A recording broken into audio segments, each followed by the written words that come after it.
네, 베네수엘라 석유가 지정학 갈등의 중심에 섰습니다. 미국이 전격 작전으로 마두로 대통령을 체포하고 압송한 이유 중에 하나가 바로 이 석유였죠. 오늘 디펜스 프라임은 미군이 단행한 확고한 결의 작전의 막전 막후, 또 세계 최대 석유 매장국을 둘러싼 미국의 에너지 패권 전략을 분석해 보겠습니다. 자, 먼저 베네수엘라. 처음에 정말 깜짝 놀랐는데 벌써 시간이 흘렀습니다. 현재 베네수엘라가 델시 로드리게스 임시 대통령 체제인데요. 실세는 또 카베오 내무장관이에요.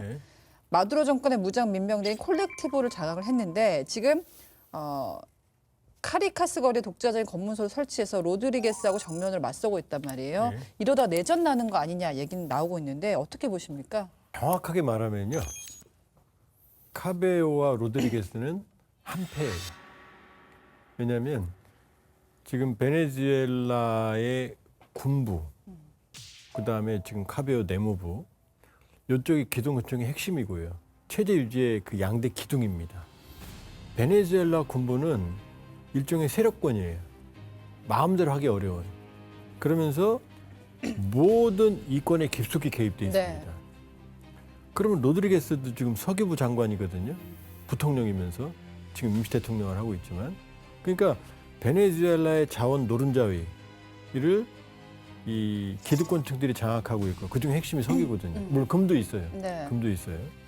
그러니까 로드리게스하고 군부는 사실은 싸워야 될 이유가 없어요. 그러니까 군부라는 기반 위에 로드리게스 마두로가 얹혀있던 거였거든요. 그러니까 마두로를 제거해도 기득권층이 장악하고 있는 일종의 카르텔이에요. 카르텔. 그러니까 로드리게스가 만일에 군부에 맞선다, 그럼 날아가죠. 물리력이 없으니까. 근데 로드리게스는 군부하고 싸워야 될 이유가 없죠. 이권을 나눠 갖고 있으니까. 그러니까 트럼프 대통령이 왜 마두로를 잡아가면서 마두로 수하인 로드리게스는 손을 잡겠습니까? 카베오도 지금 수배 대상이에요. 안 잡아가잖아요. 왜냐? 이걸 건드리게 되면은 트럼프 대통령이 목표로 하는 거는 석유 자원이거든요. 이 통제력이 흔들리는 거거든요. 그러니까 기득권 카르텔에 지금 얹혀 있는 게 로드리게스고, 로드리게스 역시 그 기득권의 일부다. 그러니까 기득권을 만일에 로드리게스가 카베오를 포함하는 이 군부 이권을 장악하려고 시도한다. 그럼 충돌이 발생하겠죠. 그러나 지금 트럼프 대통령의 생각은 로드리게스, 카베오, 군부로 이어지는 이 라인을 통해서 석유 장악하는 게 목표지. 이 뭐 일각에서 나오는 베네수엘라의 민주화다, 뭐 인권 개선이다. 그거는 사실은 좀 지나친 기대라고 볼 수가 있어요. 여기가 아이러니하게도 최빈국 수준으로 떨어진 것은 굉장히 회자가 많이 됐었어요. 2019년 같은 경우에는 물가 상승률이 100만%, 100%가 아니고 100만%를 돌파를 했고 경제가 붕괴했고 사실 현금이 휴지 조각이 된 나라로 굉장히 유명한데 어떻게 하다가 이렇게 막대한 석유 자원을 갖고도 최빈국의 길을 걸었을까요? 베네수엘라 같은 경우에는 사실 이 3천억 배럴의 이 원유가 매장돼 있는 나라 중에 하나인데 이게 어떻게 보면 축복이 아닌 독이 되어버렸어요.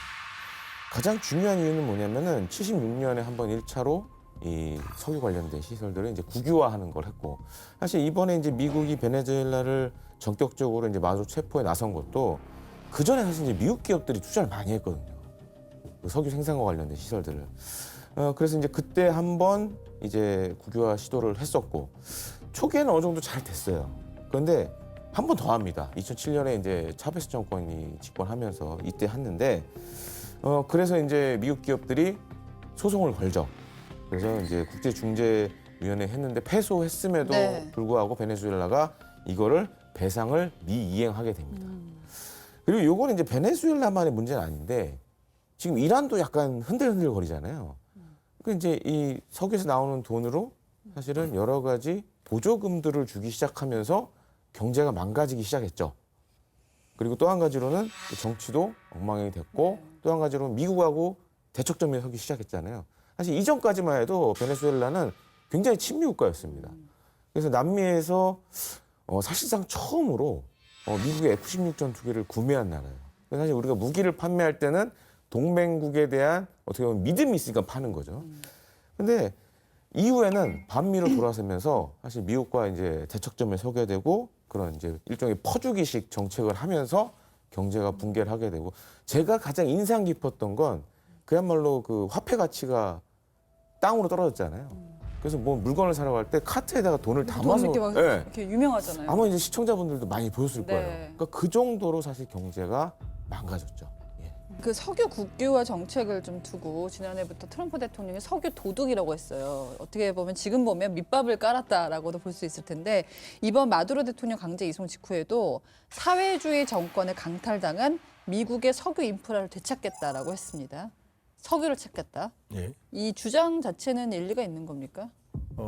이 미국의 그러니까 베네수엘라의 그 석유에 대한 막대한 투자와 이권을 확보한 게 미국이거든요. 지금도 쉐브론은 사업을 하고 있었어요, 계속. 근데 이제 차베스 정권이 그러니까 강제로 국유해 버린 거죠. 그러나 이게 강탈이라고 표현할 수는 없는 게 배상하면 되는 거거든요. 그래서 지금 배상하는 절차에 들어갔는데 문제는 뭐냐? 미국이 베네수엘라를 제재를 가하면서 갚을 수 있는 돈이 없잖아요. 그렇죠. 그러니까 이제 이게 미뤄져 온 거예요. 근데 이걸 트럼프 대통령은 이제 자기들 석유 인프라를 되찾겠다라고 말을 하고 있는 거죠. 그러니까 반은 맞고 반은 틀리다 이렇게 볼 수가 있고 결국 우리가 여기서 주목돼야 되는 건 뭐냐면은 마두로 대통령을 잡아갈 때 아마 그 유명한 장면 헬기에 내렸을 때 마약 단속국 요원들이 연행에 가거든요. 그러니까 마두로 대통령을 체포한 이유는 미국 법원에 기소가 돼 있기 때문에 마약 혐의로 잡아간다거든요. 근데 마두로 잡아간 다음부터는 마약 얘기 한마디도 안 해요. 그다음에 베네수엘라 뭐 부정부패나 인권, 뭐 일부 뭐 부정선거 때문에 개입했다 이런 뭐 예, 맞아요. 있는데 예. 한마디도 안 하잖아요. 그러네요. 오로지 석유만 얘기합니다. 네. 왜? 석유가 목표였으니까요. 베네수엘라가 세계 1위의 매장량을 가지고 있거든요.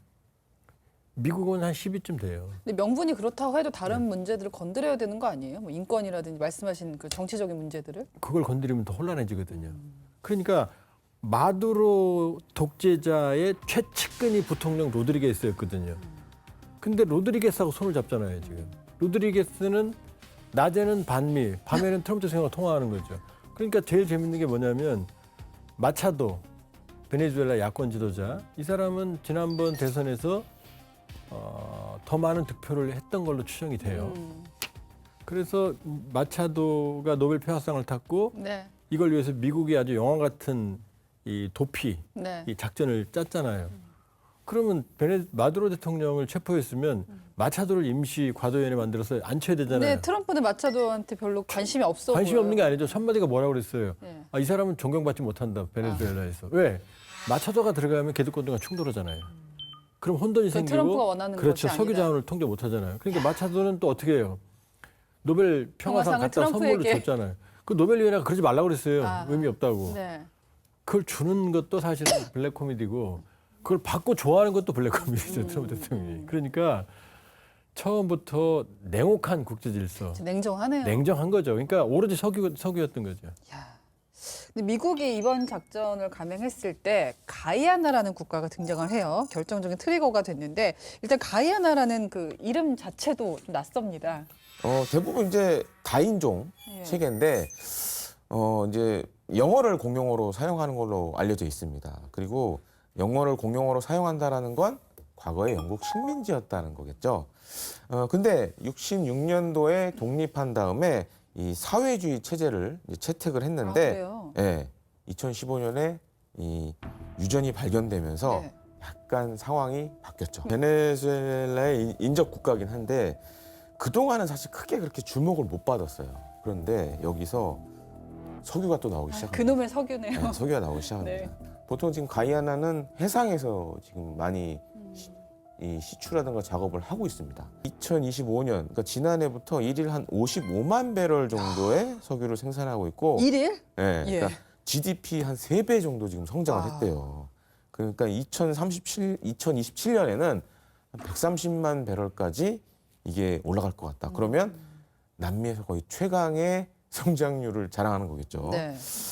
그러면서 이제 베네수엘라가 좀 욕심을 갖기 시작하죠. 그래서 마두로 같은 경우에 지난해 이제 국민 투표를 통해서 이제 가야나에 좀 인접한 에세퀴보라는 곳을 자국 영토로 편입을 하고 베네수엘라 국영 석유 회사에서 이 해당 지역 석유 탐사권 허가를 지시하는 등 어떻게 보면은 야금야금 이 가야나를 먹기 위해서 준비들을 해왔었죠. 자, 이렇게 가야나에서 석유가 발견이 되자 베네수엘라 마두로 정권에서는 자국 영토라고 주장을 해왔습니다. 이건 근거가 있을까요? 또 이제 그 제국주의 뿌리가 나오는 거죠. 왜냐하면 베네수엘라는 스페인이 통치했거든요. 그 베네수엘라가요, 볼리바리안이라는 게 앞에 붙어요. 왜냐하면 볼리바르라고 하는 이 베네수엘라 독립영웅, 예. 그 대여섯 개 국가가 볼리바르 혁명 때문에 스페인으로 독립하거든요. 근데 가이아나는 영국령이거든요. 또 프랑스령도 있어요. 우리 세대는 빠삐용이라는 영화가 있는데 그럼 그 빠삐용 영화 잘 모를 텐데 네. 거기서 주인공이 프랑스령 가이아나로 그 귀향을 갑니다. 감옥을. 네, 그게 가이아나예요. 그러니까 프랑스령도 있고 영국령. 지금도 프랑스령은 프랑스령이고 지금 독립한 건 영국령이에요. 근데 프랑스령은 아직 독립을 예, 안 아직 했어요? 독립 안 하고 있어요. 근데 이 가이아나 영국령과 스페인이 이제 서로 제국시대 때 지금 영국령 가이아의 한 3분의 2 정도를 장악을 하고 있었어요. 그 스페인이겠다, 걔가.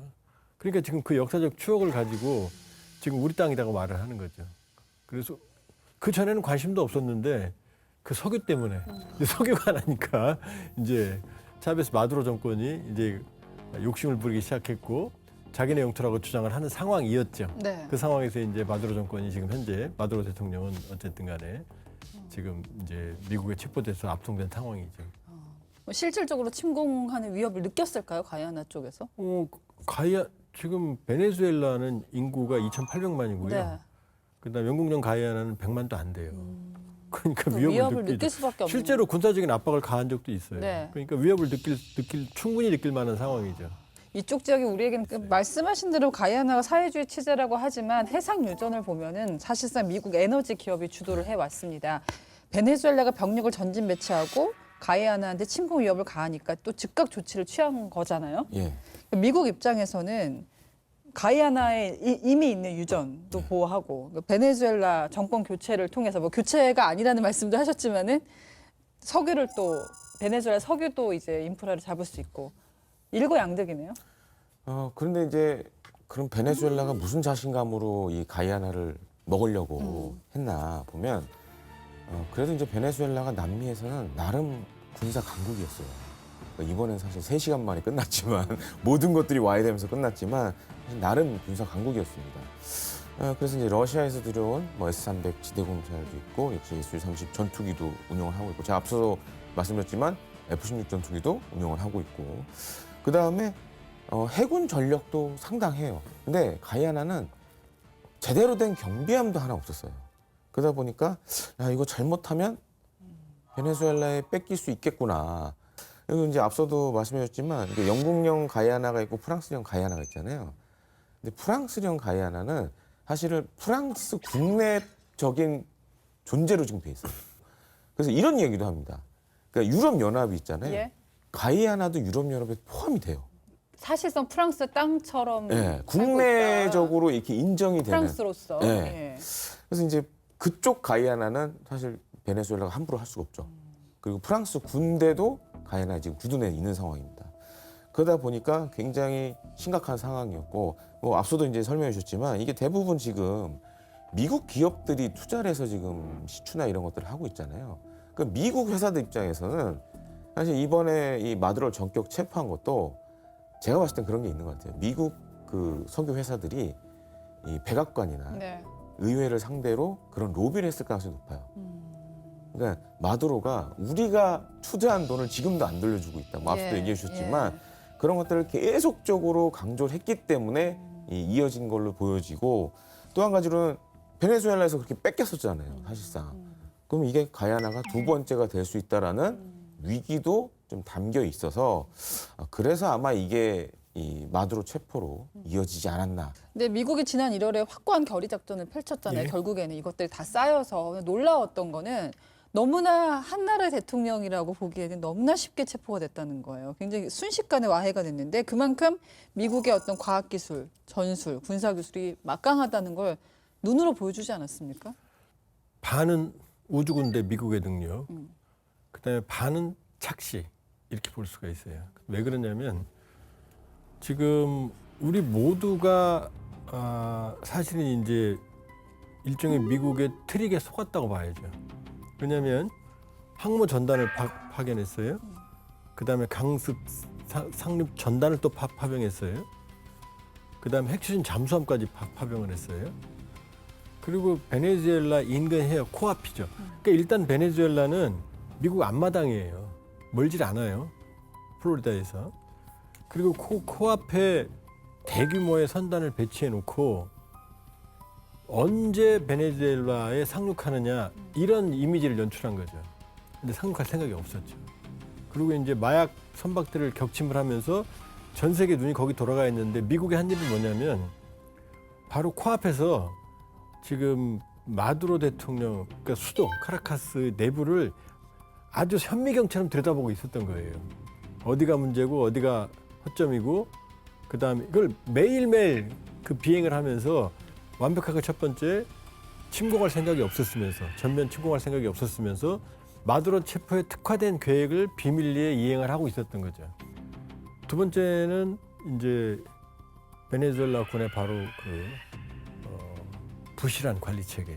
그러니까 무기가 있어도 이걸 활용을 할 수 있어야 되거든요.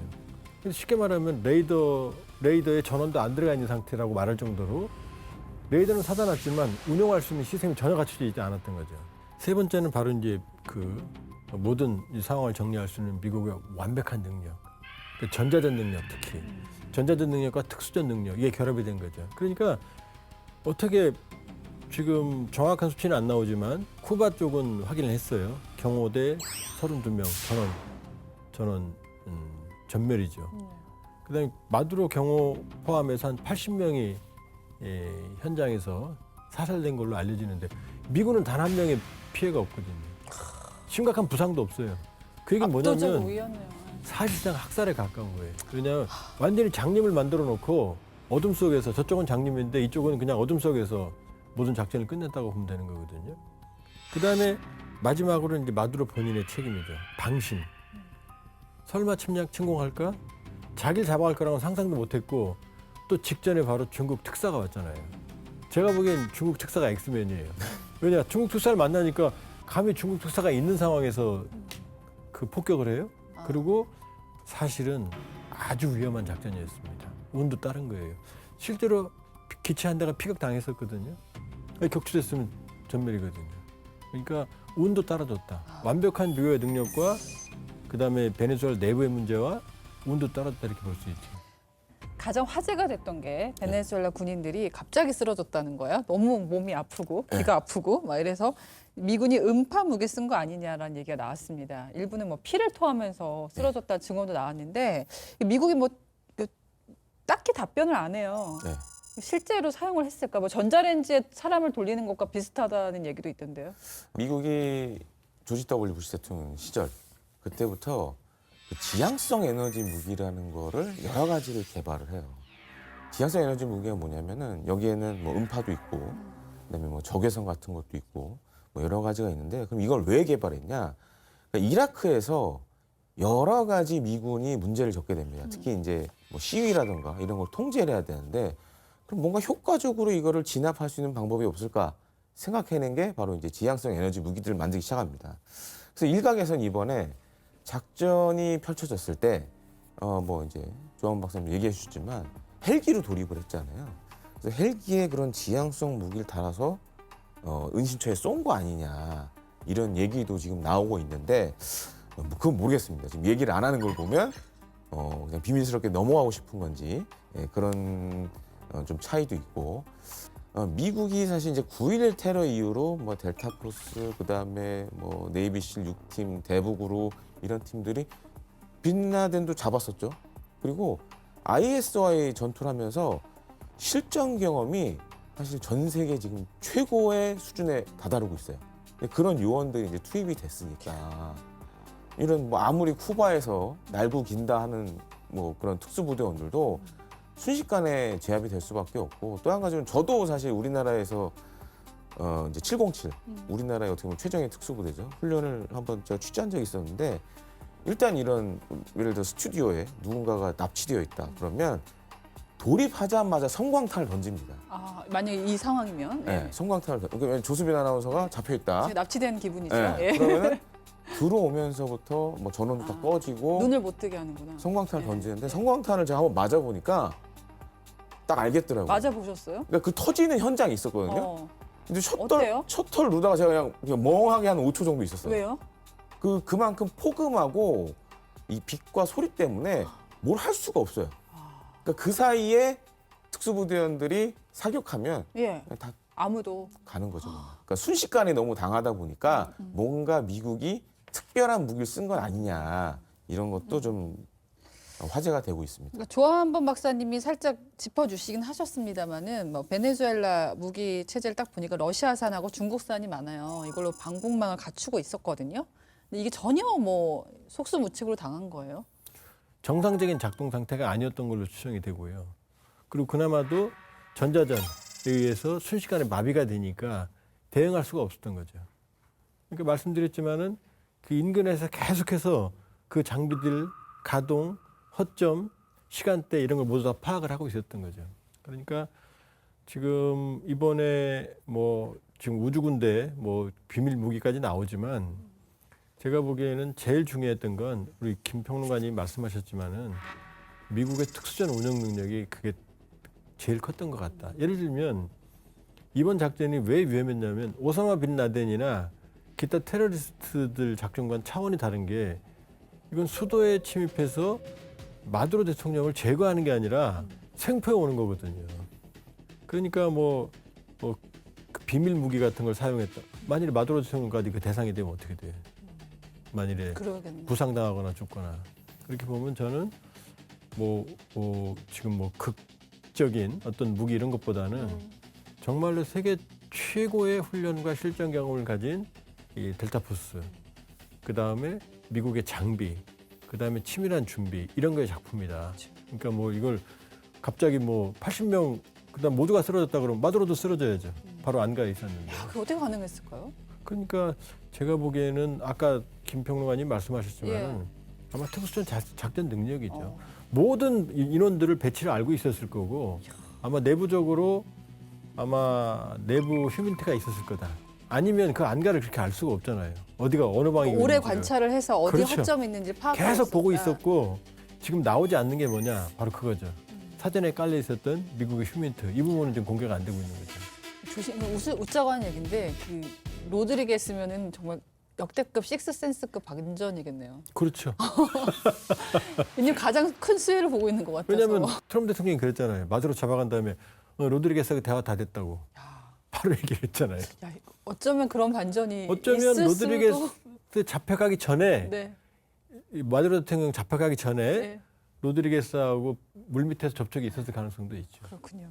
이번 작전의 선봉은 미 육군 최정예 특수부대 들으신 대로 델타포스였는데요. 최강 특수부대가 되기까지 그 출발점에는 특수작전의 방향을 바꾼 결정적인 장면이 있었습니다. 디파고에서 알아봅니다.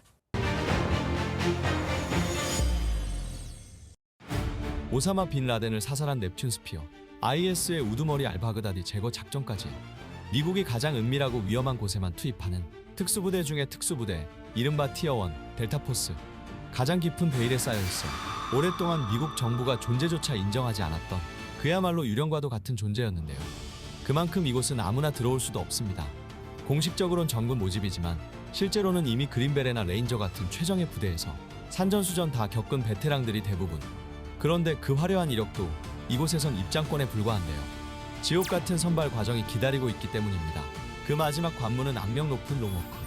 20에서 30kg이 넘는 군장을 메고 오직 지도와 나침반 하나의 의지에 험준한 산악 지형을 제한 시간 내에 주파해야 하는 죽음의 행군입니다.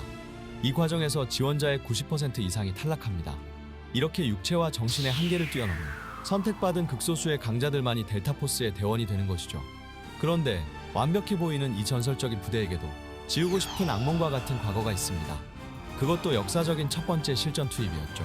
1979년 11월 4일 이란 테헤란. 분노한 군중이 미국 대사관의 담장을 넘어왔습니다.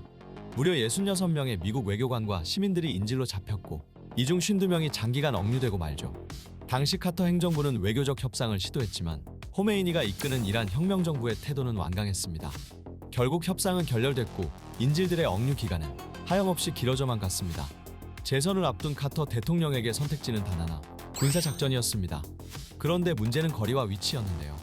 미국 본토에서 수천 킬로미터 떨어진 이란의 수도, 그것도 시내 한복판에 갇힌 인질들을 구출해서 무사히 데리고 나오는 것은 당시 군사 상식으로는 불가능에 가까운 미션이었던 겁니다.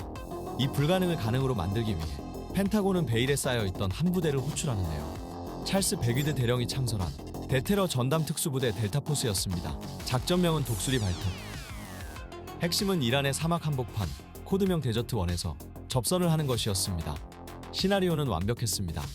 오만에서 날아온 C-130 수송기와 항공모함 니미츠호에서 발진한 헬기 8대가 데저트1에서 만나고 여기서 델타포스 대원들이 헬기로 갈아타고 테헤란으로 잠입한다는 시나리오였죠. 미군은 혹시 모를 고전에 대비해 총 8대의 헬기를 출격시켰습니다. 그런데 작전 다음 날인 1980년 4월 25일 아침, 충격적인 장면이 이란 국영 TV로 생중계가 됐는데요. 바로 새까맣게 타버린 미군 수송기와 헬기의 잔해였습니다. 델타포스의 데뷔전이 실패로 끝나버리고 만 것. 그것도 아주 처참한 실패였죠. 사막에서 어떤 일이 있었던 걸까요? 1980년 4월 24일, 운명의 밤. 델타포스의 헬기 편대를 맞이한 건 하부브라 불리는 미세한 모래폭풍이었습니다. 마치 밀가루처럼 고운 모래 입자가 공중에 떠올라 시야를 완전히 차단해버린 건데요. 최첨단 헬기들도 이 자연의 심술 앞에선 속수무책이었죠. 조종사들은 앞이 보이지 않는 공포 속에서 비행해야 했고 엔진과 정밀 기계 속으로 파고든 모래는 치명적인 고장을 일으켰으니 결국 한 대는 로터 블레이드 균열로 불시착, 또 한 대는 모래폭풍 속에서 계기 고장으로 항모로 회항하고 말았죠. 결국 데저트1 접선 장소에 도착한 헬기는 6대. 간신히 작전 최소 요건을 맞춘 숫자였습니다. 그런데 불운은 여기서 끝나지 않았습니다. 도착한 6대 중 한 대마저 유압 시스템 고장으로 비행불능 판정을 받은 것. 그렇게 해서 남은 헬기는 5대. 최소 요건인 6대가 무너진 순간 현장 지휘관 백위드 대령은 작전 취소를 선언하고 맙니다. 이때라도 무사히 돌아갔다면 좋았을 텐데. 진짜 비극은 서둘러 철수하는 과정에서 발생했습니다. 칠흑 같은 어둠과 휘몰아치는 모래먼지 속에서 방향 감각을 잃은 헬기 한 대가 급유를 위해 이동하다가 그만 이씨-130 수송기의 날개와 충돌하고 만 겁니다. 굉음과 함께 두 기체는 순식간에 화염에 휩싸였고 8명의 대원이 허무하게 목숨을 잃었죠. 그렇게 세계 최강 부대의 데뷔전은 대참사라는 꼬리표를 달고 막을 내렸습니다. 다음 날 카터 대통령은 침통한 표정으로 대국민 사과 성명을 발표했고 미국의 위신은 바닥으로 추락했죠. 결국 인질들은 작전 실패 후 270일이 더 지난 뒤에야 풀려날 수 있었습니다. 그런데 이 뼈아픈 실패는 미군을 다시 태어나게 만들었는데요. 육해공군이 따로 움직이던 비효율적인 지휘 체계가 미군의 고질적인 문제점으로 지적이 됐고 육해공 특수부대를 하나로 통합 지휘하는 합동특수작전사령부와 미특수전사령부가 정식 출범합니다. 그리고 다시는 헬기 때문에 작전을 실패하지 않겠다는 의지로 오직 특수작전만을 지원하는 헬기 부대 제60 특수작전항공연대 일명 나이트 스토커도 탄생했죠. 2011년 5월 2일 오사마 빈 라덴을 제거한 넵튠 스피어 작전의 성공, 그 영광 뒤에는 1980년 이란 사막의 뜨거운 화염에서 얻은 교훈이 있었던 겁니다. 사막에서 부러졌던 독수리의 발톱은 그 상처가 아물고 더 단단해지면서 더 강한 독수리의 발톱으로 거듭날 수 있었습니다. 처절한 패배를 딛고 일어나 오늘날 세계 최강의 전설로 우뚝 선 델타포스. 실패를 두려워하지 않는 불굴의 의지야말로 미군을 지탱하는 진짜 힘이 아닐까요? 지금까지 딥하고였습니다. 네, 격변하는 글로벌 안보 지형을 분석하는 디펜스 프라임. 오늘은 베네수엘라 사태 그 본질을 짚어보고 있습니다. 이제 3월에 마두로 대통령의 두 번째 재판이 다가오고 혐의는 앞서 말씀하신 대로 마약 테러리즘입니다. 석유가 아니에요. 예. 마약 테러리즘. 이른바 태양의 카르텔로 막대한 마약을 미국에 유입시켰다는 혐의인데요. 예. 마두로 대통령은 내가 국가 원수니까 면책 특권이 있다라고 주장을 하고 있거든요. 이게 미국에서 과연 통할 것인가? 이 마두로 대통령이 제가 봤을 때 마두로가 잘못한 것 중에 하나가 뭐냐면 트럼프 2기 행정부가 집권하면서 전면에 내세웠던 마약 문제가 하나가 있습니다. 바로 펜타닐이에요. 근데 펜타닐 문제가 지금 미국 내에서 워낙 심각하기 때문에 이거를 어떻게 보면은 지금 이제 남미에 있는 카르텔들에게 본보기로 하나 보여주려는 목적도 있지 않았나 좀 이렇게 생각이 듭니다. 왜 그러냐면 미국 검찰이 이제 공소장에 제기한 걸 보면 마두로가 차베스 때도 그렇고 자신 정권 하에서 이 콜롬비아 반군하고 협력도 했고 또 한 가지로는 베네수엘라 이 국영 석유 회사의 항공기라든가 여러 가지 자산들을 통해서 마약을 유통하는데 연관이 돼 있었다. 그리고 부인도 지금 걸려 있어요. 기소가 돼 있어요. 거기에는 이제 마약도 있고 총기 관련된 것도 있습니다. 그리고 최측근들도 지금 다 걸려 있고 아들도 걸려 있고 체포하는 과정 그리고 미국에 이송된 다음에 잘 보시면 미국의 수사 기관이 하나가 붙어 있어요. 바로 DEA. 그러니까 마약 총기 단속을 전문으로 하는 수사기관이 마두로의 신병을 인도 받아가지고 법원으로 데려가는 장면이 나옵니다.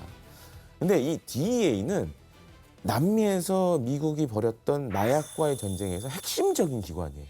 물론 배경은 석유가 있지만 미국 내 국민들을 설득할 수 있는 가장 좋은 방안 중에 하나는 사실은 마약이에요. 왜냐하면 펜타닐 문제가 지금 너무 심각하고 거의 뭐 공원에서 뭐 사람들이 좀비처럼 그렇죠. 돌아다니잖아요. 그러니까 심지어 저는 어떤 얘기 들었냐면 네. 그 미국의 방산업체 관계자 그런 얘기 하더라고요. 그러니까 미국의 방산업체들이 기존에 하던 공장에서 하면 문제가 안 생기는데 다른 지역에 가서 만약에 공장을 만들었을 때 가장 큰 문제가 이렇게 뭐 공장에서 일할 사람들 뽑을 거 아니에요. 절반이 마약에 걸린다는 거예요, 지금. 그러니까 그 정도로 굉장히 미국 내에서 심각한 문제인데 트럼프 대통령 입장에서 봤을 때는 어찌 됐든 그렇죠. 마약 문제를 끌고 가는 게 제일 편하죠. 그러니까 마약이 문제라면 네. 마두로가 기소당한 게 2020년 1월이거든요. 그때 혐의가 뭐냐, 나르코 테러리즘. 대략 250톤 정도의 마약을 미국에 밀반입시켰다거든요. 그래서 지금 죽을 죄를 진 사람이 된 거예요. 그런데 트럼프 대통령이 베네수엘라 공격 직전에 에르난데스라고 하는 전 온두라스 대통령을 사면합니다. 이 사람도 마약 혐의로 미국 법원에서 무려 45년형을 선고받았거든요. 마두로는 200톤이라고 그랬잖아요. 이 에르난데스는 규모가 수천 톤이에요. 그거 어떻게 수천 톤은 풀어주고 200톤은 지금 잡아간다. 어떤 차이가 있는 거예요? 석유? 석유죠, 석유. 그러니까 결국 석유가 목표인 거고 트럼프 대통령 지금 미국 국민들의 관심은 마두로 재판에 별로 관심 없어요. 지금 잡아가서 그럼 지금 마약이면 지금 베네수엘라 내부의 마약 카르텔 네트워크를 지금 압박을 하고 로드리게스를 해서 지금 그 문제가 불거져야 되는데 지금 전화할 때마다 석유 얘기만 하고 있잖아요. 그렇게 보면 석유다 이렇게 볼 수 있죠. 예. 그럼 그 점을 짚어봐야 될 텐데 뭐 석유가 목표였으니까 예. 베네수엘라 석유 확보하는 데 속도를 내야 되는데 여러 가지 이유가 있겠습니다는 뭐 베네수엘라 석유가 뭐 예. 품질이 더 좋습니까? 뭐 아무리 매장량이 많다고 해도 왜 이렇게 집중을 하는 걸까요? 일단 볼륨이 예. 세계 1위거든요. 네. 지금 미국이 직접적으로 폭격한 나라가 최근 두 나라거든요. 하나는 베네수엘라, 석유 매장량 1위. 그다음에 2위가 사우디거든요. 사우디는 친미죠. 문제없죠. 3위가 이란이에요. 그러니까 지금 미국의 직접적인 압박을 받고 있는 두 나라가 공이 석유 1위 매장량, 3위 매장량이에요. 예. 그럼 1위, 그런데 석유의 생산량은 어디냐? 미국이 1위예요.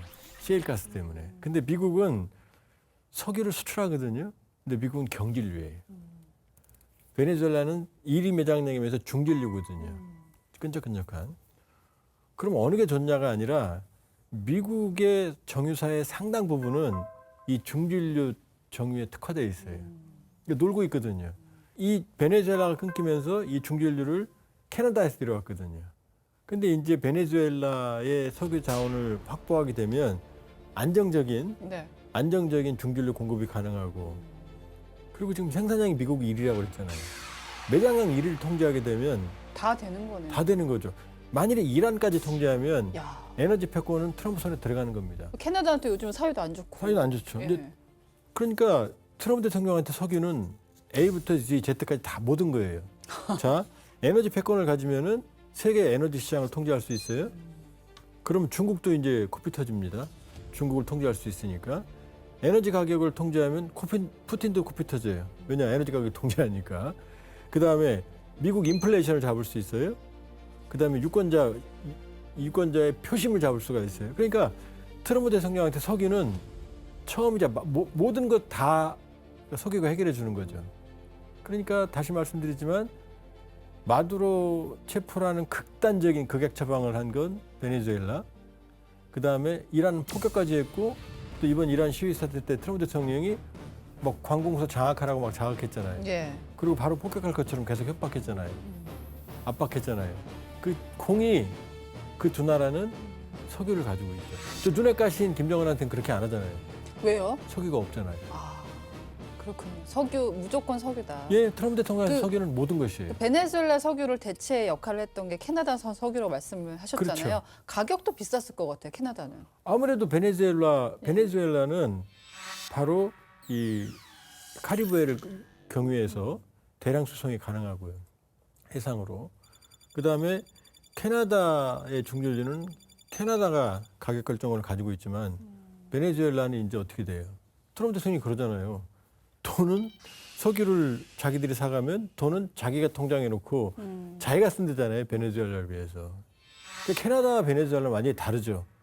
캐나다는 그러니까 캐나다 중진류 이제 미국이 안 사가니까 베네수엘라 중진류를 사가던 중국이 캐나다하고 손을 잡잖아요.